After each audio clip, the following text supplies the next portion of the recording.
Hi, my name is Fayna Manvitz Belzer, and I was born March 12th, 1937.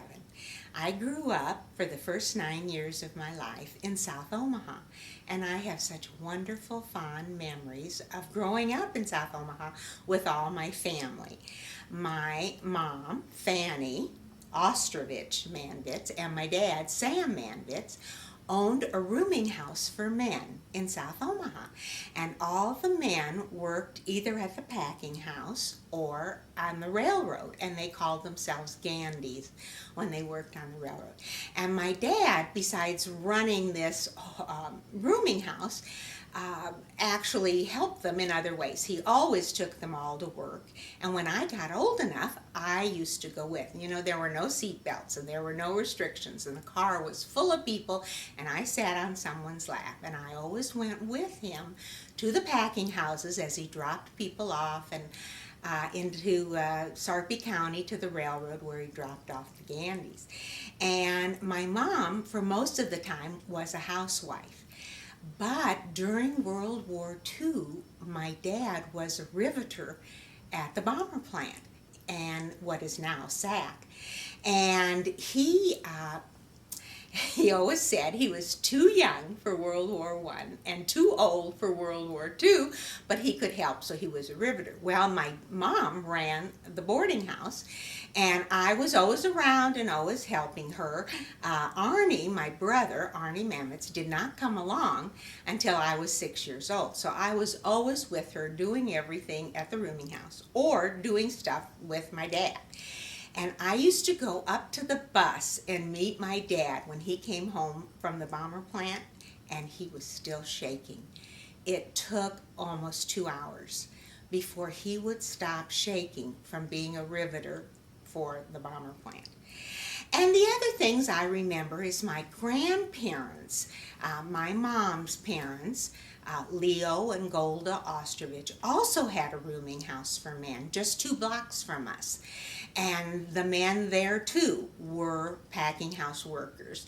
And we used to go back and forth all the time. We were very, very close. And in those days, even though I was only 5, I would walk over to my grandparents and I would sit and watch Golda make everything. She made all her own bread, her huge, big cinnamon rolls, noodles. There wasn't a thing that she didn't make. She used to pull goose feathers off the goose before she roasted it. And we all had these wonderful feather quilts and pillows. She made her own sauerkraut in huge, beige-looking crocks. I don't know how she ever picked everything up. And she and my Aunt Reva Ostrovich Rimmerman, used to put up everything that they grew in their own garden. So we had peaches and pickles, and oh, the garden always smelled so good, I remember, because they grew their own dill. And they had green beans, and I can't even remember, but they would get together, take all day, and they would put up in glass jars all the things that they grew in the garden. My mom and my Aunt Reva and my grandmother Golda were all very, very close and did everything together.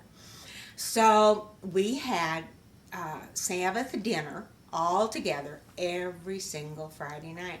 And then when my bubby couldn't do it anymore, then my mom took it over.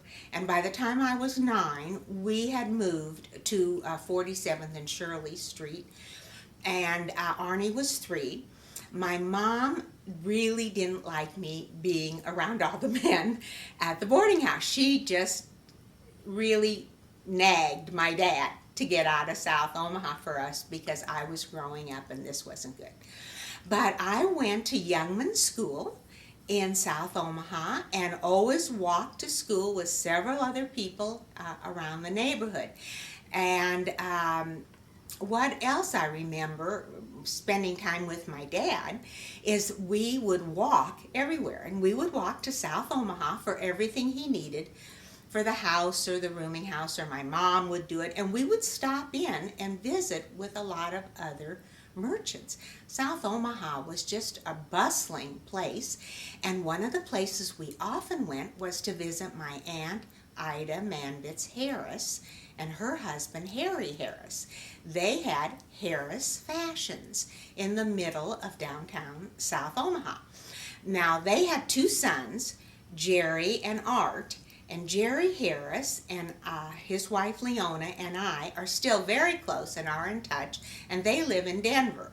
And we would go visit my dad's grandparents, Hyman and Ann Manvitz. They lived on F Street, but it wasn't walking distance, and we never went as much.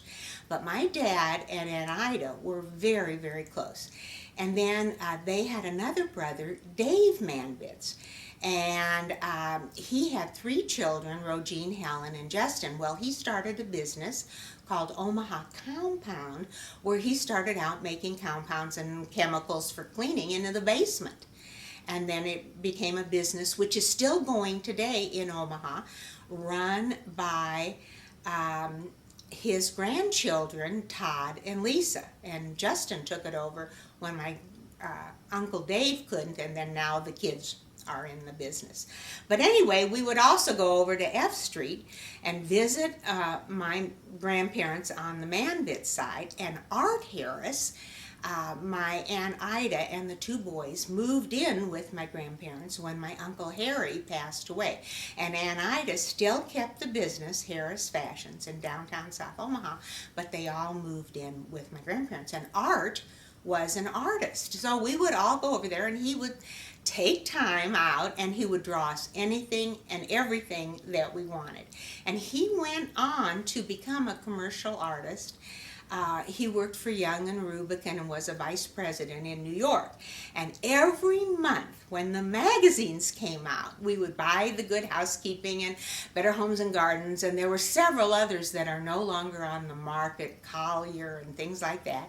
And we always knew what artwork Art had done. So we would go look in the magazines to find International Sterling and Four Roses, and we had a whole list that Aunt Ida always provided with us, and we would look for the artwork that Art had. So but anyway, when we were little, he drew us everything, the horses and the houses and the cats and Mickey Mouse, and we was just wonderful.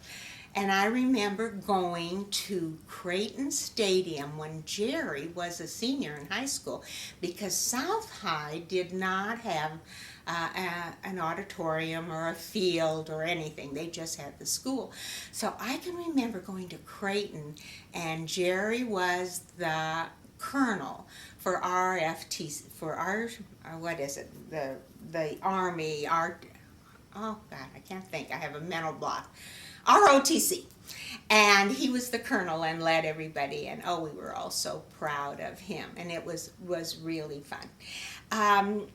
South Omaha also had a very active synagogue, and my parents were very active and belonged, and we celebrated all the holidays, but we never went to services because every Friday night was family night. And sometimes, besides having Aunt Reven family and the four of us and my Bubby and Zeta, we would have Aunt Edith and Uncle Art Harris, Abrams, and their three kids, Mike and Jim and Linda.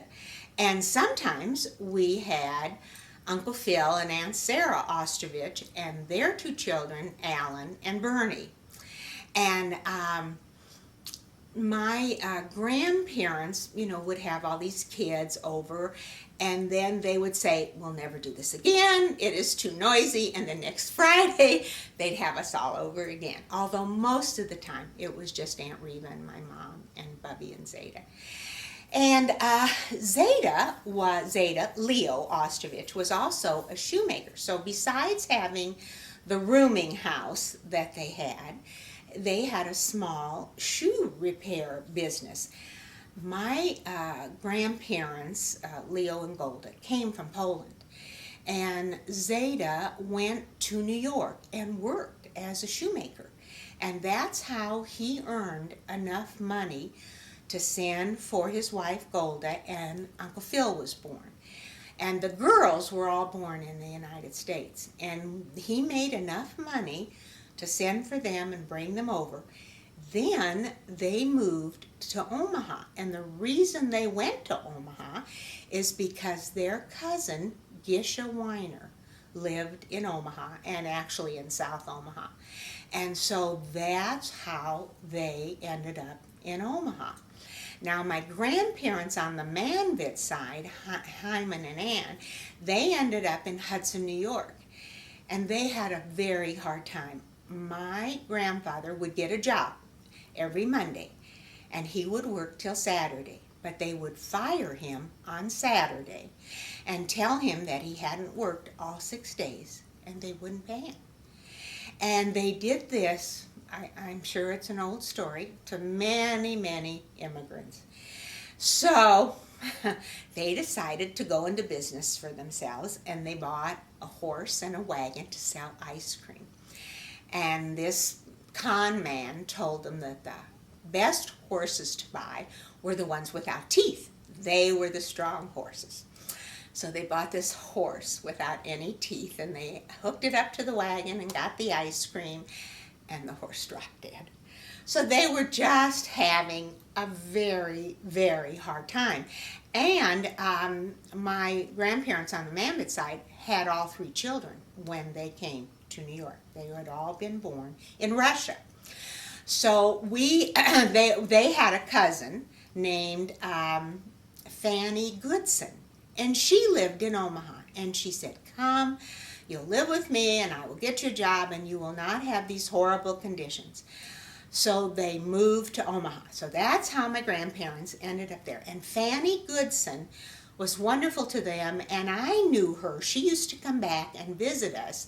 She moved to California when her son Mark Goodson did so well with all the game shows. So she moved out there, but she used to come back and visit all the time. She was close to my parents, close to Aunt Ida, and so I did know her, but I never met Mark. Anyway, that's how all my grandparents ended up in Omaha. And then Gisha's children, they lived in South Omaha, and we again would walk and go and visit, and so I knew Bill Cohn, Wayne Siegel, Alan Siegel. These were all cousins that I knew that we all grew up with. And of course, we all went to the synagogue, we all did the holidays, we all spent time together. There was enough difference between Wayne and Alan and Bill and me that we knew each other. But when it came to Arnie and Harlan and Mark, they really did not know each other. And so as everybody got older, got married, moved away from South Omaha, as we did. But I can remember some of the businesses. My dad's best friend was Joe Bernstein, and Joe had a grocery store about a half a block away from my dad's hotel. And so, and I was friendly with their son Tom Bernstein, and I don't know if Tommy even still lives in Omaha. But we would just always go back and forth and walk around and just do everything. Now, I can remember our weekends so well. My mom, Aunt Reva, and Aunt Edith, and Bubby went shopping every single Saturday. And I guess not Aunt Edith as much, but always Aunt Reva, my mom and grandmother. And I took the boys to the show. South Omaha had 3 movies, the Roseland, the Tivoli, and the Chief. And we would go early in the afternoon, see 2 movies and a serial and cartoons and a science feature and the world news. And we would be in the show from approximately 1 to 6. And that gave them all the time in the world to shop. And they used to go downtown and they would meet under the clock at Brandeis, which was such a well-known place at that time. And when I grew up and went to school at Central, then I often would meet friends or the family. We would meet under the clock at Brandeis. But anyway, we would go to the show all Saturday afternoon. They did all the shopping. Then Saturday night, either my dad would drive or my Uncle Bob Rimmerman. and take my bubby and all of us kids and the aunts to North 24th Street, to the kosher markets and the bakery and all of those places, and they would do all their shopping there. And I can remember we would go from butcher shop to butcher shop to get the best deals and go from bakery to bakery. But my Uncle Art's parents, that's what they had, was a bakery on North 24th Street, but I cannot remember the name of it. So we would go in the bakery, and they would always give us kids the heels of the bread. And we would go into the meat markets, and they gave all of us kids a piece of lunch meat, either salami or corned beef or bologna. And so we would be busy eating while the parents were shopping. And sometimes I can remember there were 8 of us in the car. No seat belts, no safety. Everybody just piled in and sat on top of everybody else. And that's what we did every Saturday night. And of course, Friday night we were all together for the Sabbath dinner. So that's the weekends were just busy, busy, busy. And then during the week, I just remember going with my dad so often. We would stop in sometimes at Canner's Furniture and visit with them. There was the Leader supermarket. There was Phillips department store. There were just so many businesses that my folks, whoever we went to the middle of South Omaha and the resident, in the business area, would stop to visit. So I have wonderful memories of South Omaha, and it was really a wonderful community at that time. And the synagogue was Orthodox. The men sat on one side, the women on the other, or they sat upstairs in the balcony. But what I remember most about the services was that everybody talked. I mean, the women all visited and all gossiped and really didn't mind not sitting with the men. And all of us kids used to go downstairs in the social hall and we played games. It is so different than going to the synagogue today, which is certainly the temple, much more reverent. And you sit with the family and you participate in the service. Nobody runs around, which we did, and so forth. And I used to go sit with my Zeta, and he used to let me, and the other men gave him terrible, dirty looks that this 5-year-old should go sit with the men on the Orthodox side, and my grandpa, Leo Osterich, just thought it was wonderful that I wanted to sit with him, and he didn't care. And I remember all the dirty looks I got. When we moved to Shirley Street, we would go back to the synagogue to be with my grandparents. But when my grandparents got older and they came to live with us for a while, we joined Bethel. And my grandmother, Golda, lived with us for a while, and she was very ill, and she passed away. And my Zeta, Leo, lived with us for years. And I would get up in the morning. I never got dressed. I just went in my robe. And I would take him to Bethel to services. I never had a flat tire. I never thought anything bad would happen in those days. And one of the men from Bethel would take him home. And it was only maybe 10 minutes from our house. But I can remember that he loved to go to services. I have to tell you, one of the cutest stories. My mom kept extra wine and whiskey in the basement for Zeta. He had wine and whiskey every single morning with his eggs, and he ate eggs every single day. Didn't seem to bother his cholesterol. He was 98 and a half. But he loved to have a shot of whiskey and a shot of wine before he started the day.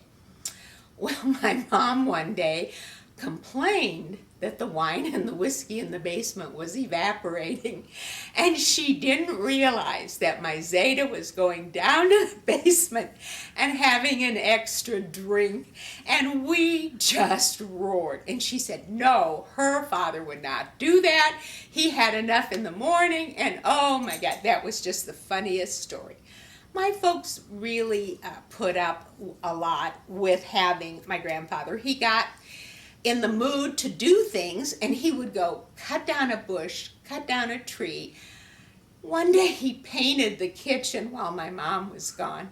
This horrible, horrible yellow that they had in the basement because they had done some little desk or something. And it was funny to us, but it was pretty exasperating to my parents when he got in the mood. But he lived with us for years. I can't even tell you how many years. Now, my folks had a habit every single night. My dad liked the morning edition of the paper. And so when we were growing up, he and my mom would go out for coffee and pie every single night, get the morning edition of the World Herald, and sit and read the paper. And as we got older, sometimes we'd go with them, and sometimes they took Zeta with them. And this was what they called their entertainment. But we had other forms of entertainment. My dad loved the movies, and my brother and I just followed right along in those footsteps. When we were old enough, my family, with Aunt Reba and Uncle Bob and Harlan and Mark, went to the show every single Sunday night. And my dad always felt that Gary Cooper and Tyrone Power and John Wayne and Clark Gable would never put out a bad movie. And so we had to go see all the movies. Well, I loved the musicals, and we did go to those. And there wasn't anything really that we didn't go see because nothing was very extreme. It was always just a good story, no sex, no violence, no swearing. And we really saw all the old movies in that era. We also, which we laugh about today, we all sat around and looked at the radio and listened to it and listened to, Sky King and the Lone Ranger and Stella Dallas and all of those. And my dad was just a huge, huge sports fan. And so his favorite thing was, and I can't remember if it was Wednesday night or Friday night, but the Gillette fights. And then television came out, and he said, we will never get a TV. It is too expensive. We don't need it. We go to the show. We listen to the radio. We will never get a TV. The Gillette fights moved from the radio to the TV, and he went out the next day and bought a television set after he had this huge declaration that we didn't need it. So if it weren't for the Gillette fights, I don't know when we would have gotten a TV. But when they kept broadcasting, not just the fights, but they got into baseball and other sports, we would have had a TV eventually. And of course, the family loved all the programs on Sunday night eventually that came on with Sid Caesar and all the comedians and so forth. But we still would laugh about sitting around the radio and listening. Of course, you used your imagination a lot more then. I mean, I actually could see, the Lone Ranger. I just knew exactly what he looked like. We went to California once on a vacation to visit my Bubby Manvitz, who had moved to California with Aunt Ida Harris because Art was in art school. And I went to see some radio programs, and it was such an education. I expected it to have the costumes and the scenery and all the things that I imagined when I sat around and looked at the radio. And of course they did none of that. It was a bare stage with lots of sound effects, and people had mics, and they could create the world. But there was not one costume, not one bit of scenery, and I was just so amazed. It was really an education. Well, TV took care of that. I got to see everything just the way I thought it really, really was. And so that was really, really fun. I don't know, we just had so much to do all the time. My mom and dad, I should mention how they met. My dad was either 10, 11, or 12 years older than my mom. His family never, ever celebrated a birthday, an anniversary, anything. When he married my mom, he could not, it took him a while to get used to giving gifts and giving cards and making a big deal out of these things. The only thing they ever celebrated was the Jewish holidays. So when they came to immigration and they said, how old are the children and when is their birthday, they said they didn't know. So my dad had 3 official birthdays. The immigration gave him one, the public school gave him one, and I can't remember, I think the doctor gave him a third. So when he was ready to retire, they said, you have 3 official birthdays and you can pick whichever one you wanted. Well, he picked the one that they gave him at school, which was September 1st. And that made him older. So when he retired, he wanted to be older. But anyway, he was either 10, 11, or 12 years older than my mother. And it was the Depression, and my mom had a job in a grocery store where she worked 10 hours a day. She walked to work and walked home. Well, one night she was walking home from the grocery store, and this was a couple of miles, but she was so thankful to have a job. And she was carrying groceries, and my dad drove by, and he had met her and knew her from all the South Omaha, things. So he stopped and said, let me give you a ride. And that's how they started dating.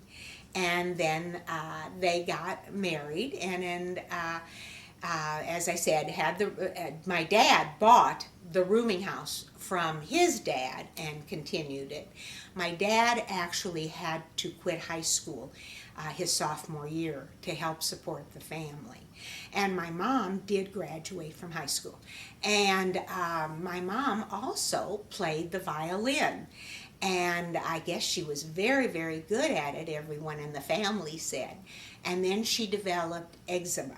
And she had horrible, horrible eczema. I can remember growing up where her arms were bathed in salve and were all wrapped in white gauze. And so Arnie and I grew up doing the dishes. She could not really do much with water. And it was years before they found a cure for her. New medicines came out all the time, and they tried everything. But eventually, besides just being left with very dry skin, you would not have known. But our years growing up, she always smelled just awful from this salve on her arms. And that was the only place she had the eczema. And they couldn't figure out why. It was just on her arms. It was just crazy. And as I said, she looked like a mummy with her arms. But anyway, eventually they found salves and medicine, and it all went away. But she could no longer play the violin, and that did stop her. But she was able to get this job after she graduated from high school, and everything went into the family. She didn't keep anything. It was to keep the family going. The times were very, very hard.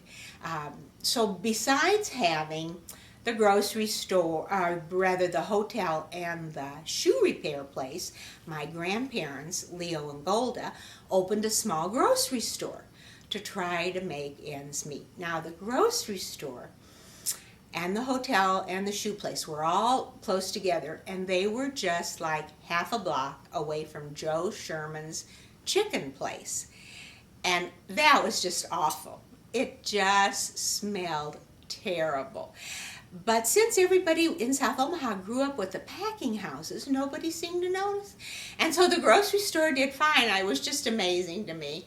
And so I used to go also to the grocery store and play, and I would count out like jelly beans and put them in bags, and everything was in big barrels with flour and sugar, and counted out. And anyway, everybody just did everything they could to make ends meet.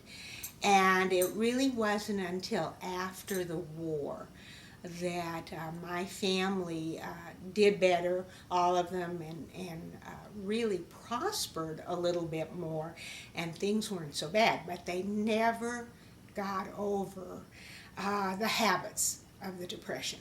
I mean, my grandmother Golda and my Zeta Leo, I mean, they would pinch every penny. They were always afraid of the bad times again. And of course, coming from Poland, my mom used to ask my grandmother Golda, what was it like in Poland? Why did you all want to leave? She would never discuss it, and neither would my grandfather Leo.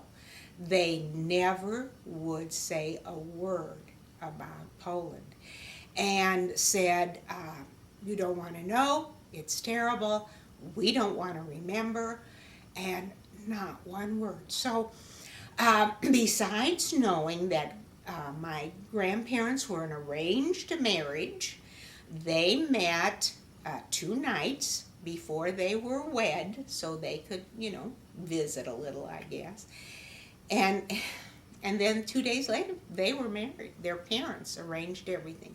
The only thing I know is that my mother's grandfather was a butcher in Poland, and that's the only thing we ever knew about their life.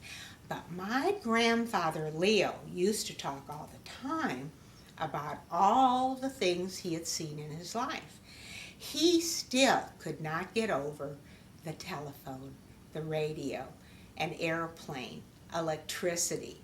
I mean, he couldn't get over cement, that you didn't have to walk in the mud on the sidewalks and the streets. And he felt like he lived to see everything. And of course, all the new things that came along, he thought were wonderful, but they didn't hold a candle to the days when they put cement on the roads, turned on electricity, had telephones, which he always thought were just the greatest invention, and he just thought he'd seen everything in the airplane and the cars, and they did away with the horses. He thought he had seen everything. And that's the one thing he talked about as far as his life and coming to America. Nothing about the past. So we really know nothing. I never heard my grandparents talk on the Manvitz side about their life in Russia either. But we used to love it when we would go over to my Uncle Dave and Aunt Eva's house. We would sit around and listen to my dad, Uncle Dave, and Aunt Ida talk about the early days. And I am so sorry I didn't write everything down and pay more attention. The only story I really remembered was the horse story, because that was such a tragic, thing in their lives. Worse than being fired every Saturday was that this horse died. And we would sit for an hour and listen to them reminisce. And I called my cousin Rogine Manvitz Fagan to see if she remembered any of the stories. And she said no. And she too has regretted that we never wrote them down. But we were kids, really young kids, and it didn't mean anything. And it would mean a lot more now. So that's how I remember growing up. My parents were active in B'nai B'rith, active in the synagogue, played cards, had groups, very social. My mom was the president of this and that, and even when she was a senior, she was very active in her senior group and all that kind of thing. So they just, had this great life. And my dad was so worried. The South Omaha Freeway was going through my dad's property, and he had the hotel, and we had a house, and we also had a huge lot that my dad rented to Fruhoff, and they stored trucks on this lot, which also at night after 5 o'clock we all went and played on the trucks, but we couldn't do it during the day. But anyway, he was really worried, and I was in high school at the time. He said, go down to City Hall and find out everything you can. So I went to City Hall and I said, I need to know, and they showed me the path of the South of Omaha Freeway, and it went right through the property. And this is what they were going to do. They were going to buy it all up, and then after they had everything purchased, then they'd tear everything down and start. And they said, it'll be 15 years. So I gave my dad all this information, and he said, well, if it's 15 years, I'll be all right. Well, by the time it was 15 years, he was so ready to retire. He couldn't wait. And sure enough, the highway took all the property, and that was my folks' retirement. It turned out to be this wonderful blessing in disguise, even though my dad worried and worried about it, and that it would be imminent. And so that is how they had enough money to really retire. And that's about it. That's everything I remember. Tell me a little bit about your elementary school days. Oh, well, when I went to Youngman School, it was a very mixed school. Everybody lived in South Omaha, and my best friend, I remember, was Hispanic. And so it was a grade school where everybody walked home to lunch, and it was 8 blocks. I always remember walking 8 blocks. And of course, my mother never drove, and we walked.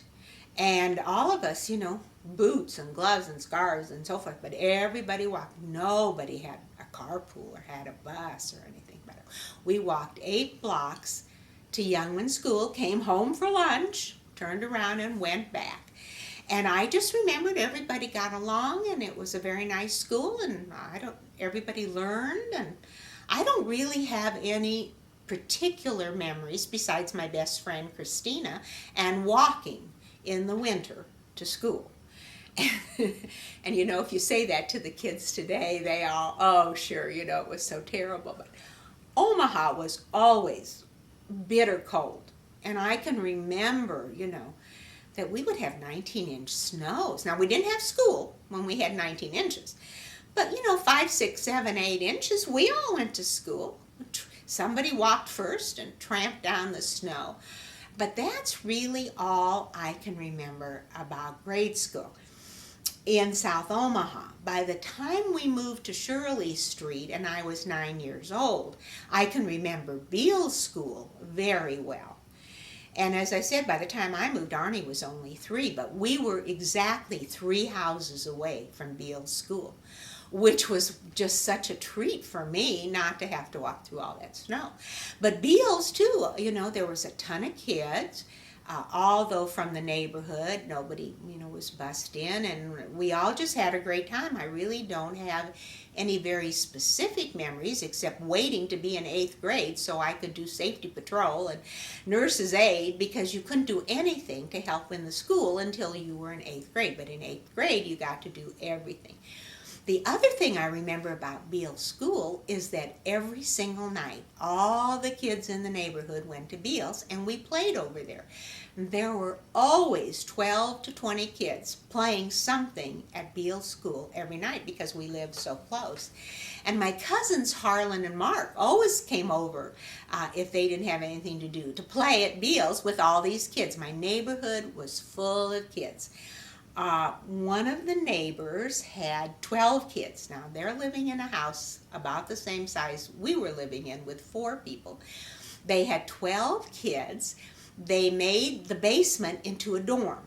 And one side was for the girls and one side was for the boys. And the parents and aunt and the grandparents lived upstairs, and they took care of all these 12 kids. And they had a dorm-type table, and the kids ate downstairs in the basement where their rooms were. But anyway, across the street from them was a household of 5 kids, and then most of the other families had 2 and 3 kids. And anywhere, there were anywhere from, 15 to 20 kids out every single night playing Red Rover and tag and hide and seek and kickball and baseball. We played everything at Beals School. It was our playground. So that's one of the things I remember. Now, we went to Central on the bus. Everybody got on the bus, went to high school, and then we would go downtown, and we would go to the J, and we would do stuff after school, take the bus home. And when we moved to Shirley Street, we used to take the bus and the streetcar to go back to South Omaha to visit. And, it was just nothing to take all this public transportation off and on the bus, streetcar. Sometimes I think we had to transfer 3 times. It was nothing. It was just what we did. So that's my recollection of the 2 grade schools that I went to. What kind of activities were you involved with in high school? Well, I belonged to Young Judea, and it was called Tigvas Ami.